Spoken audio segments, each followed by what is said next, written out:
Good morning, Title I coordinators. Thanks for joining us for the July Title I webinar. For those of you who are new to Title I, I'm Erin Suddeth, and I'm the branch manager for the Title I Part A Support and Improvement branch here at KDE.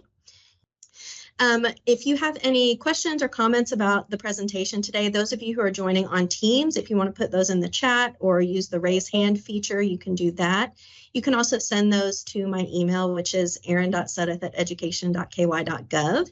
And we are recording this. It will be posted to our Documents and Resources webpage later today or maybe tomorrow.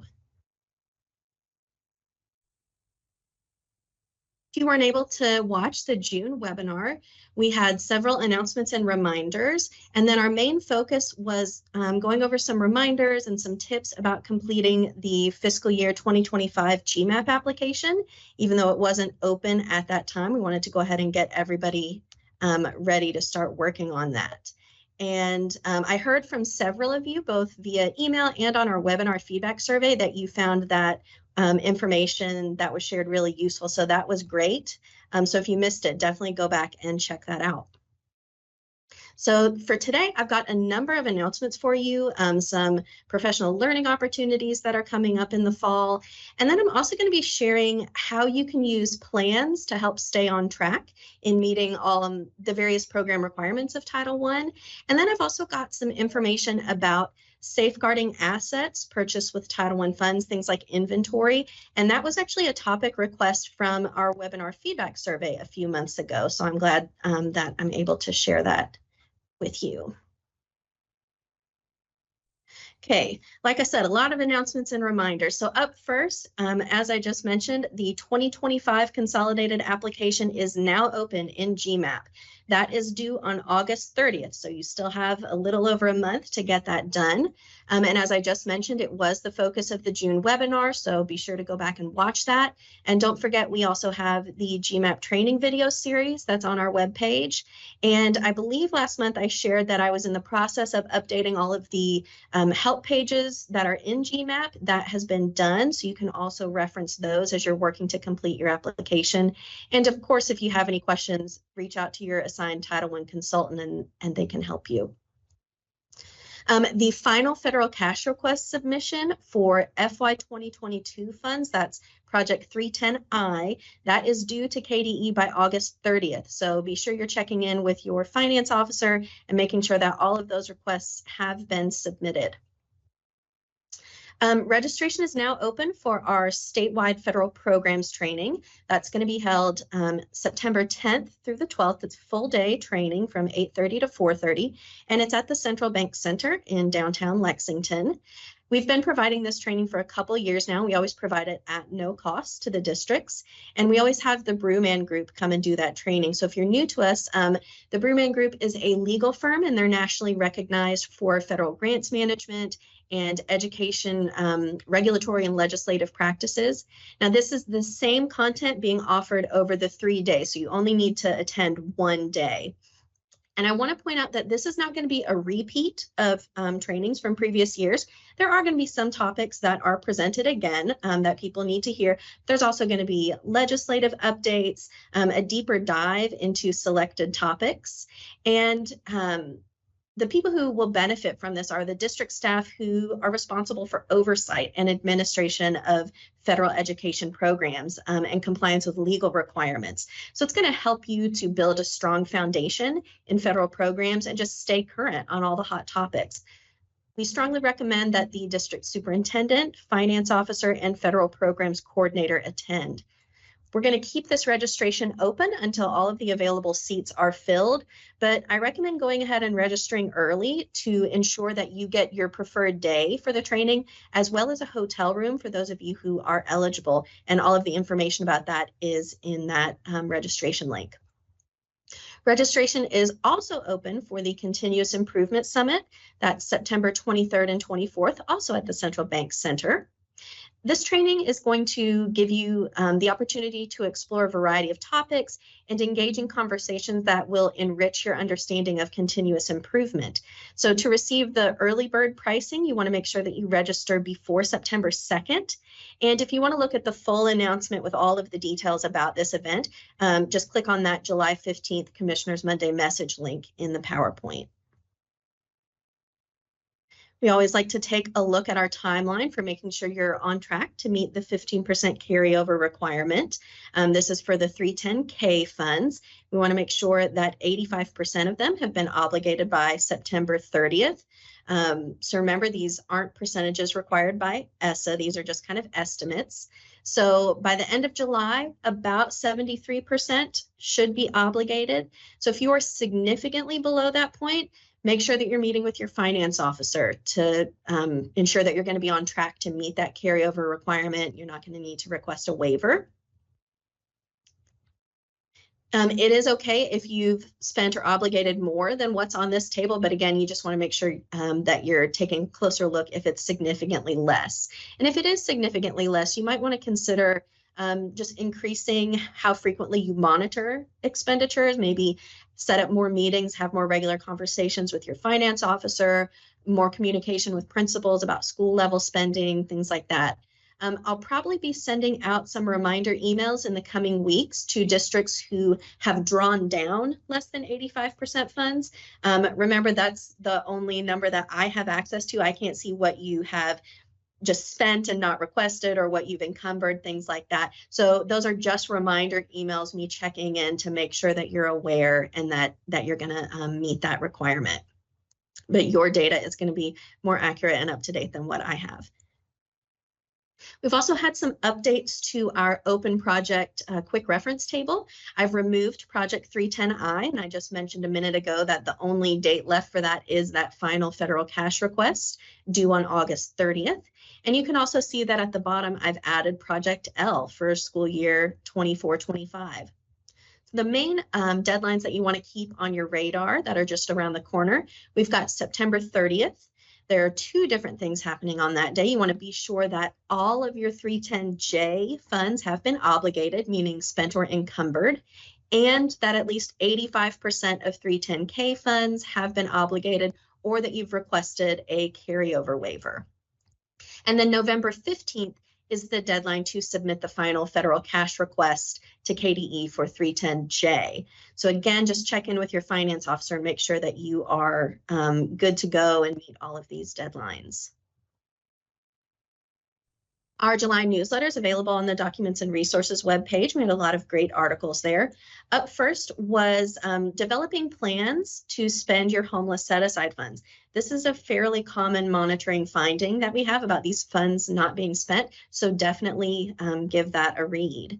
We also have an article summary and a link to an article in ESEA Now about collaborating to improve outcomes. We like to run the announcement about keeping your contacts up to date in Person Role Manager a couple times a year. So especially for those of you who are brand new coordinators, you want to take a look at Open House and make sure that it's been updated to show that you are the coordinator, and your district WAPOC can make those updates for you. We also have an announcement about the application being opened. Our Principal's Perspective article is about using the CSIP to document Title I plans. We've talked before about how the CSIP meets all of the requirements that ESSA has about the school-wide program plan, but you need to make sure that you're including information in there about Title I. So definitely take a look at that and pass it along to all the principals in your Title I schools. And remember that if you want the principals to be included on the webinar, or not webinar, newsletter subscriber list, if you want to just send me all of their emails, I can easily add them to that. And then, of course, we had our recurring articles about all of the open projects and the coordinator's year at a glance activities. So our first topic today is written plans. And first, we're going to look at written plans when they are required actions. So sometimes we require districts or schools to submit plans as part of the steps to address compliance findings after monitoring. Now, we typically ask for plans in relation to things like involving parents in the development or revision of documents, like the policies and the compacts that they're supposed to be involved in, as well as spending down funds. Now, a plan can just be a simple narrative or a bulleted list. It's just outlining how that required action is going to be addressed. It's not something fancy. There has been some confusion in the past on what we mean when we ask for a plan in those actions needed reports. So I've already kind of made an internal note on my end to ensure that for this year's actions needed reports, we're kind of providing some additional details just to really clarify what we mean when we say plan. But I also thought it would be a good idea to address it with everybody on a webinar, just to get us all on the same page. So when you submit a plan to KDE for approval, it allows your consultant who conducted your monitoring visit to provide you with some targeted support just to help ensure that the findings are going to be addressed appropriately. So when we think about monitoring findings, we are talking about an area where maybe there was some confusion or misconception related to a requirement, or maybe a principal or a coordinator is relatively new and they just weren't aware that that was a requirement. So the plan allows KDE to make sure that you are on the right track before you go ahead and do all that work to actually address the finding. Now, sometimes we get into a situation where a district or a school wants to just skip right over that plan portion and go ahead and submit the final piece of evidence, the revised parent and family engagement policy, or the updated MUNIS showing that all of those funds have been obligated. So a couple things to keep in mind. First and foremost, after you've been monitored, you need to be sure that you are submitting all of the required evidence that has been listed on your actions needed form. And if we've included a plan as part of that required follow-up evidence, that's to help you. We want to avoid a situation where you go ahead and you do lots and lots of work only to then find out that there are still compliance issues and you're going to have to go back and redo some of that work. We definitely don't want that to happen. So following these approved plans helps ensure that the finding is going to be satisfied exactly how it needs to be. You can also use written plans to support general compliance of Title I requirements. So these plans can serve as supporting documentation that you are working to meet those requirements. Whatever plans you do have, if you're kind of formally documenting them, it helps demonstrate that you're being very intentional in your program, that you are putting some forethought into it, really thinking about what you're going to do. Evidence that plans have been shared with the appropriate stakeholders can help demonstrate that there's communication at the district and school level and collaboration. And a plan may be incorporated into some other documentation. It might be in some meeting minutes. Like I said, it can just be a little narrative or a bulleted list, so nothing formal. It could be in meeting minutes. It could maybe be in some email correspondence. There's a lot of options. And I wanted to provide kind of an example or snapshot of some information that you might see included in a plan. And so that's what I have here on the next slide. This is just something that I created. It's not from anybody that we've monitored or anything. So this is an example plan for spending down homeless set-aside funds. Now, ESSA does not specifically require that you have a separate plan for doing this. But let's take a look at what I've included and consider how it's going to help demonstrate compliance surrounding the homeless set-aside. So the first bullet is that the Title I coordinator and the homeless liaison are going to conduct a needs assessment at the beginning of the school year to determine that how much they want to set aside in that homeless reservation that every district is required to have, and what appropriate services they're going to be providing with those funds. So here's that intentionality that I was just talking about. The district isn't just reserving the same amount year after year. They're actually going in and examining the needs of the students who are currently identified as experiencing homelessness, and then they're planning that reservation amount and services accordingly based on that specific group of students. Now, don't forget that the homeless set-aside narrative in GMAB is supposed to include a methodology. However, you determined the amount that would be reserved. So that could be something like a needs assessment. So to support this, I might have some email correspondence between the coordinator and the homeless liaison, maybe some meeting minutes. I might also have something like survey results. Maybe I did a survey with the families who are experiencing homelessness to see what they needed. So the second bullet, I say that set-aside funds will be used to purchase the following, and then I've just got a pretty basic list there of some things that funds could be used for. So here's where my plan is getting more specific in terms of how the funds are going to be spent. So of course, this is just a few of the items that homeless funds can support as examples. I couldn't fit everything on this slide. Now, if this were a real plan, I might also consider listing some estimated dollar amounts for each item. This also shows that I'm thinking about all of the different things that these funds can support. Again, not just doing the same thing every year. Now, to demonstrate that I actually did use the funds for these purchases, I might also have some purchase orders, some invoices, registrations for trainings like the National Education Agency for Homeless Children and Youth training, things like that. Next is school level staff will be notified of available funds in September. So remember that those homeless set-aside funds are used for any students experiencing homelessness at both Title I and non-Title I schools. So I want to make sure that the appropriate people are aware of this, the school principals, the family resource center coordinators, etc. I want them to be aware that the funds are there and how they can be used to support the students experiencing homelessness. So to support this portion of my plan, I might have an email that was sent out with all of that information, or maybe a meeting that I had where I kind of trained everybody on how the funds could be used. And then finally, finance officer will provide Title I coordinator with bi-monthly reports on spend down progress. Bi-monthly is not an ESSA, that's just an amount that I picked for my example. But this shows that I'm monitoring how the funds are being spent. I'm making sure that they're being spent on allowable items, and I'm making sure that they are being spent during the current school year. And as I mentioned a minute ago, that is a relatively common finding that we have in monitoring, that these funds aren't being spent in the year that they were generated. So I might have, again, some email correspondence where the finance officer has been updating me on the remaining balances, or maybe there's a district level meeting that happens every month, and this is just a standing item that is discussed during that meeting, something like that. So having a similar plan and supporting documentation that the plan was implemented effectively is something that could potentially be highlighted as a strength or a best practice on a monitoring report. Our second topic for today is safeguarding assets purchased with Title I funds.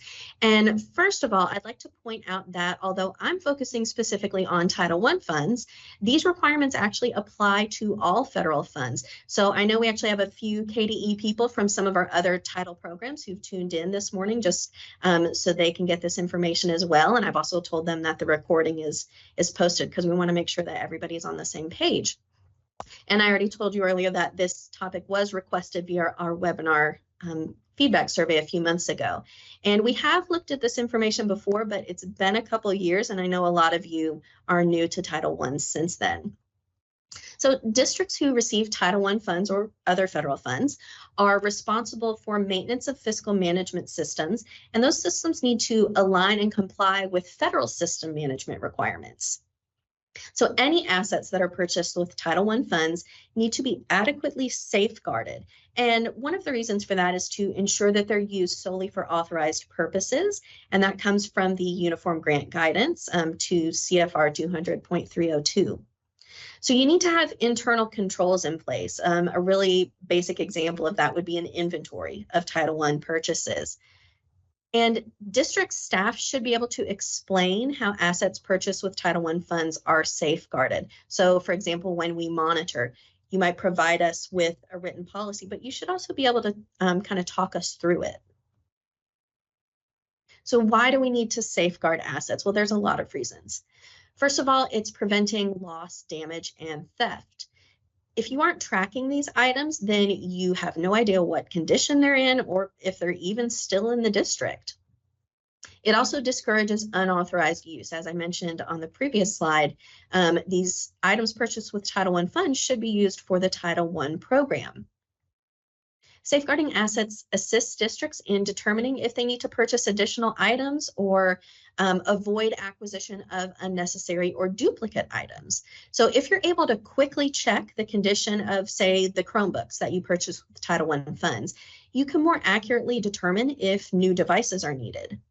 If you don't know what you currently have, you might wind up ordering items that you don't need. So I think of this as like when I go grocery shopping. If I don't look in my fridge and my pantry before I go to the store, I'm going to wind up buying things I don't need and not buying the things that I do need. So we don't want that to happen.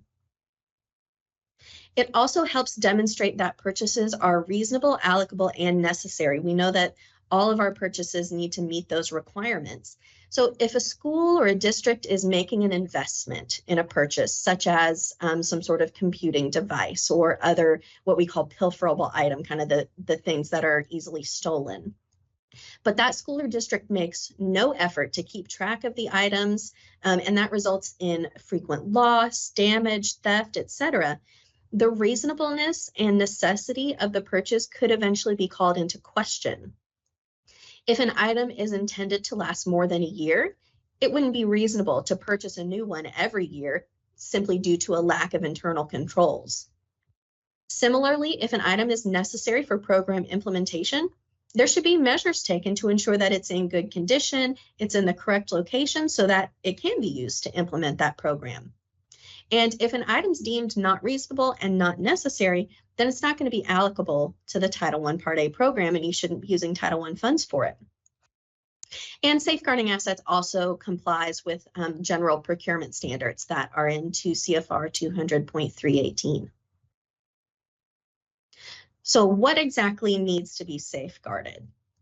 First of all, items with a useful life of more than 1 year. So we're talking about non-consumable items. Our consumable items are things that must be regularly replaced because they wear out or they're used up. So I've got some examples on here: paper, pencils, those types of things. Now, although these items aren't typically safeguarded, it's still a good idea to have a general idea of what you have. So again, you avoid ordering items that you don't need in the future. You should also be safeguarding items that would be repaired if they were damaged, as opposed to just thrown out. The first thing that comes to mind here, obviously, is going to be electronics and technology items. But we could also be talking about something like a textbook. If the page of a textbook rips, you're not just going to throw the whole book away. You're going to fix it. Just tape it and keep using that textbook. So that's something that should be safeguarded. Items that are easily lost or stolen, and I used the word pilferable on the previous slide. They're also sometimes called walkable items because sometimes they just kind of walk away.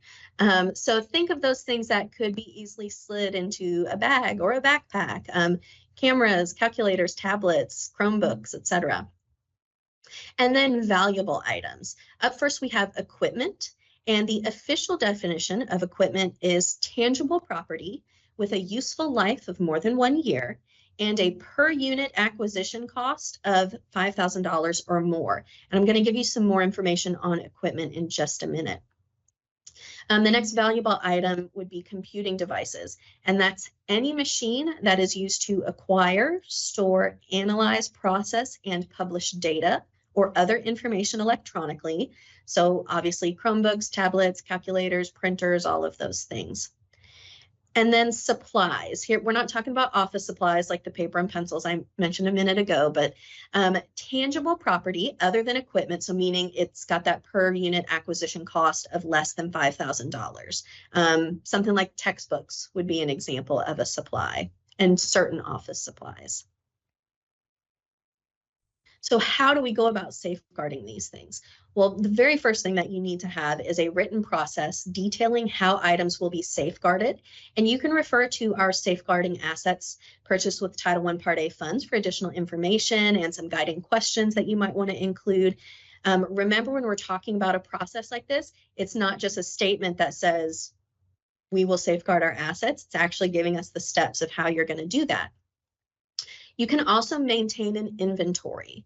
2 CFR 200.313D requires an inventory of items that are considered equipment at least every 2 years.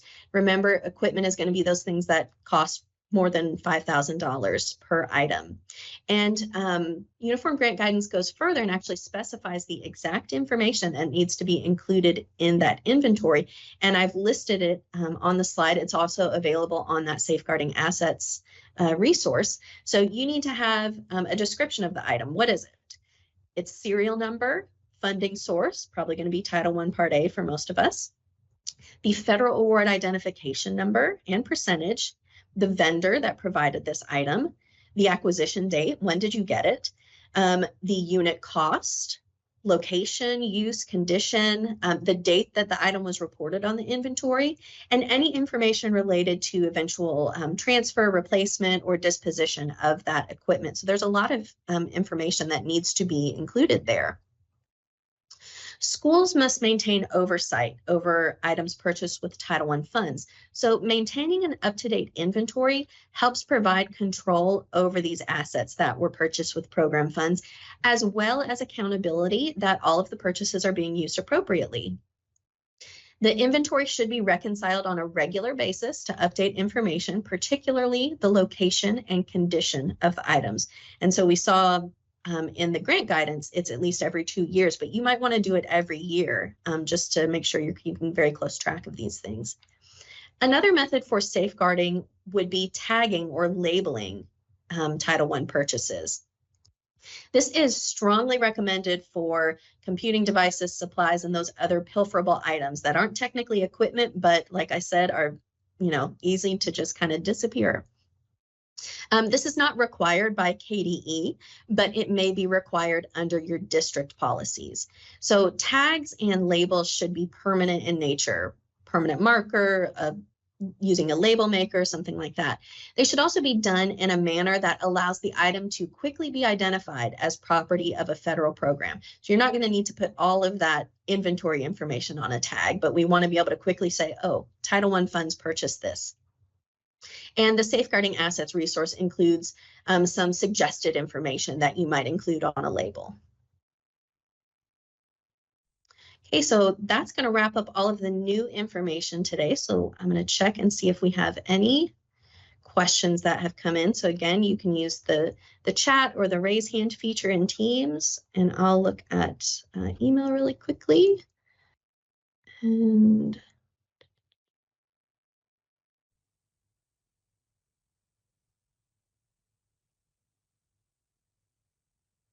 okay, I don't see any questions that have come in so far. All right, so your district's assigned Title I consultant is also always available to answer any of your program questions.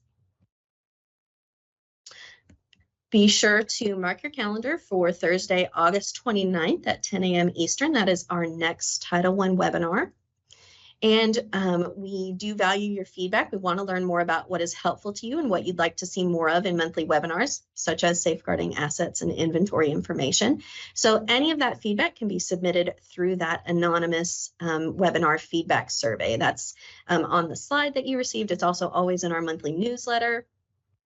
And as I mentioned earlier, thanks to everybody who provided positive feedback about the June webinar. I appreciated that. And then we also have our webinar schedule for the rest of the year. All right, I do not see any more questions that have come in, so thank you all for joining, and we'll see you in August.